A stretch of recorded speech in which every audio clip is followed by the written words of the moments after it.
Reka tusome nate enkwaniriza ssuula ya 16 yesemberayo ddala ey'akatabo kano akambayiwa. Walabye Kimagoba ye muwandiisi, muzzukulu wa Mugema munnakyala kwata ssente empya n'enkadde n'entembeeta ensonga. Mbayiwa obulamu bwe tuzze tubulaba okuva eri gye twava okutuusa we butuuse ku lunaku olwaleero. Essula egamba nti byamusobera bitya kyetwagala okuba nga tumanya essaawa zino zennyini. Mpanvu mukka era tujja giteekamu episodes ez'enjawulo, kimu kyokka gwe tosagaasagana ng'atudde mu kyannyinimu. Byamusobera. Enkeera Mbayiwa yabukereza nkokola n'ayambala agende ku mulimu. Yaleka Namusesa akyebase, teyamubuuza nako. Ebyeddiini si bye yali agenderako ennyo, naye ku mulundi guno yagenda okulaba nga tewali mulala yenna ayinza kumudduukirira mu kutya ate ne mu kweraliikirira bye yalimu wazira Katonda. Kyeyava akyamako mu kereziya gye yayitangako bulijjo ng'agenda ku mulimu. Kyazira kugiyingira bw'ati n'awulira eddembe ery'enjawulo mu mutima gwe. Awo n'atandika okusaba Katonda amuyambe bakama be bamugirire ekisa, bawulirize ensonga ze, baleme kumugoba ku mulimu. Era n'amusaba amujune amugobeko obwavu obwali bumuzimbyeko akayumba, ate n'amusuubiza nti ebyo bw'anaabimukolera ajja kujjumbiranga nnyo essinzizo. Yafuluma mu ekereziya ng'awulira era n'atambula n'obuvumu nga yeeyozaayoza nti wamma ggwe Katonda ampadde amaanyi era kirabika nti byonna bijja kugenda bulungi. Bwe yatuuka ku mulimu yasookera mu banne be yakolanga nabo. Baasooka kwekanga na kwewuunya okumulaba kubanga abamu baali bamanyi nti yafiira dda mu kabenje k'ekidduka, n'abalala nti yagwa eddalu, ate abandi nti yafuna dda awalala gy'asasulwa omusaala omunene. Mbayiwa yagenda butereevu ku ofiisi ya Kyannyanja. Bwe yatuuka ku luggi lwe yasooka kuyimirira wabweru ng'atya okuyingira, naye yeevaamu lumu n'akonkona ku luggi era ne yeggulirawo n'ayingira. Kyannyanja bwe yalaba Mbayiwa yalinga alabikiddwa omuzimu. Yasooka ne yeesendako n'entebe mwe yali ng'atudde n'agizza emabega, n'alyoka atunuulira Mbayiwa enkaliriza ng'awuniikiridde, ng'ayagala okwetegereza akakase oba amaaso ge gaali tegamulimba. N'asiriikirira ng'amutunuulidde obutatemya nga talina kyavaamu. Mbayiwa n'atuula ku ntebe. Yalaba mukama we tanyega ate muli emmeeme n'emukyekeera. Bwe yeevaamu okwogera yamala kussa kikowe n'akololamu n'akotekwa omutwe gwe, n'alyoka ayogerera mu nkwawa ng'omunywi w'omubisi nti nkomyewo ssebo. Mukama we yalaabulizza omutwe gwe mu fayiro ezaali awo mu maaso ge, yayogera nga tamutunuulidde nti ssebo, gwe ebintu wabigonza dda, weyagalira wojjira ku mulimu. Eno Mbayiwa nga bw'atiiratiira era nga bw'akunyaakunya engalo ze n'amaaso ng'agabbulula era ng'agabbirira mu eyo embeera galeme kusimbagana na ga mukama we.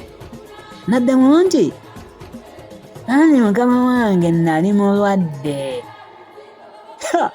Kyennyanja n'awummuza ekkalaamu ye wansi naye ekkaliriza Mbayiwa nga bw'amubuuza nti ebbaluwa y'omusawo eriwa?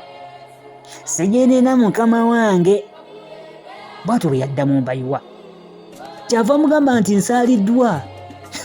Ekifo kyo twakigaba dda. Twali situyinza kufiirwa mirimu gyaffe kumala myezi egyo gyonna olw'okubeera nti ggwe ssebo bwana osazeewo okwewummuza.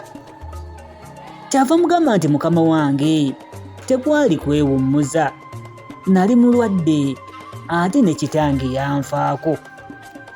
Ko mukama we nti bitalo byonna naye munnange nsaaliddwa nnyo, naye nkusaba onnyambe nti kale leka kummalira biseera byange, kyembadde nkusaba genda onoonye omulimu awalala. Mbayiwa yakanda kwegayirira naye nga Kyannyanja si yamuddiramu. Yagenda okulaba ng'asira ekiyobyo, woofiisi munnange yagivaamu naye ng'ajjula kukaaba. Mbayiwa bwe yava mu woofiisi ya Kyannyanja yaggukira mu ekereziya. N'atulumuka nti naye Katonda wange. Yamubuuza nti lwaki onjabulidde? Nazze wano nga nkusaba ogende nange onnyambe. Ate gwe bwe tutuuse era osirise busirisi? Tugonzezza na mutima gwa Kyannyanja anziriremu. Yamubuuza nti kaakati nkole ntya? Najjawo ekyokulya. Yabuuza Katonda nti ndagewa? Katonda wange ndagewa? Lwaki osirise n'otampuuna nga ndi mu matigga? Olwo nno n'asomayo awo kitaffe mu ggulu, n'afuluma ebweru, naye ng'omutima gwe gujjudde okusoberwa. Bw'atyo n'ayambalagana n'eddimu ery'okunoonya omulimu omulala. Musajja wattu buli we yatuukanga nga bamubuuza omulimu gwe yakugukamu, naye nga tagulina. Anti Mbayiwa bwe yamaliriza ebibuuzo ebya siniya ey'okuna, n'afuna omulimu ogw'obwakkalaani gwe yali agenderedde okwekwasa nga bw'alinda okulangirirwa kw'ebivudde mu bibuuzo ebya siniya ey'okuna. Naye olw'okubanga yali takwatanga ku nsimbi nnyingi mu bulamu bwe, bwe yafuna ennusu 3.5 ssaako n'ensako ye gye bamuwanga awo, munnange n'aba ng'afuna siringi 4.7 buli mwezi. Awo n'alaba ng'alinga afunye akakadde akalamba. Kale ebibuuzo byagenda okudda ng'ayise bulungi nnyo okugenda mu siniya ey'okutaano. Naye ssente ziri ze yali afuna ne zimuziba amaaso n'aterebuka. N'okuterebuka nti osanga ssebo bwe yeeyongerayo okuyiga ebigezo biyinza okumumeggerera n'ajulira. Kale kyeyava agamba nti kasita yeefunira dde omulimu ogumusasula ogwo gunaamumala, era nti takyalina gatawanana kuyiga. Ndaba kyasomerera okufuna akitandise okukifuna. Era eyo munnange yali enkomerero y'okuyiga kwe. Obumanyirivu bwe yali asobola okukubirako amatama nga bukoma ku bwakkalaani bwokka. Pulogulaamu tuba tusome tukyagenda mu maaso n'akatabo kano aka Mbayiwa, era nga tuzze nako nga tukayigamu ebintu bingi ebikwata mu bulamu obwa bulijjo, naddala abavubuka nga katukwatirako ddala. Nze muzzukulu wa Mugema, munnakyala akwata ssente empya n'enkadde, era nga nkutegeeza nti tukyagenda mu maaso n'akatabo kano. Yeewuuba bw'atyo ku kibuga enfunda nno eziwera, naye nga mpaawo kavaayo.